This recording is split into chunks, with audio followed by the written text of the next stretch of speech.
सुनेत्रा पवार बोलतायत। आणि त्यावर बारामतीतील जनता नक्कीच शिक्कामोर्तब करेल असा मला विश्वास वाटतो।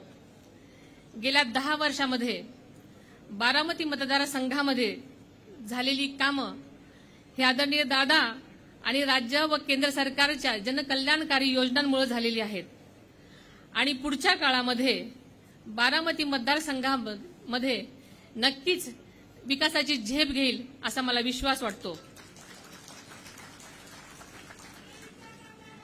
गेल्या 20 वर्षापासून आज तागायत समाजकारण करत असताना महिला सक्षमीकरण, ग्रामस्वच्छता, आरोग्य, शिक्षण, जलसंधारण, पर्यावरण संबंधित अशा विविध गोष्टींना न्याय देण्याचं काम करण्याचा मनापासून मी प्रयत्न केला आणि तो यशस्वीही करून दाखवला। मी आजपर्यंत ज्या ज्या गोष्टी घेतल्या त्या गोष्टी यशस्वी करून दाखवलेल्या आहेत। त्यामुळे महायुतीतील नेत्यांनी आणि राष्ट्रवादी पक्षांनी बारामती मतदारसंघाची उमेदवारी देऊन जो विश्वास दाखवला तो मी माझ्या कामातून नक्कीच सार्थ करून दाखवीन असा विश्वास आपल्या सगळ्यांना देते।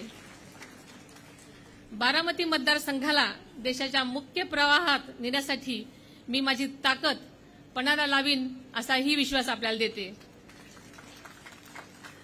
घड्याळाला मत म्हणजे मोदींना मत आणि मोदींना मत म्हणजे विकासाला मत हे ध्यानात ठेवून जनता नक्कीच मतदान करेल हा विश्वास आणि खात्री आहे। आपलं चिन्ह नेहमीच आहे तेच म्हणजे घड्याळ आणि आपल्याला माहितीये वेळ जरी बदललेली असली तरी चिन्ह तेच आहे। म्हणून आपल्या सगळ्यांना मी विनंती करते की जास्तीत जास्त आपण घड्याळ पुढचं बटन दाबून या 7 मे 2024 रोजी जास्तीत जास्त मतदान करावं आणि मला बहुमतांनी निवडून द्यावं अशी आपल्या सर्वांना विनंती करते। जय हिंद, जय महाराष्ट्र, जय भारत।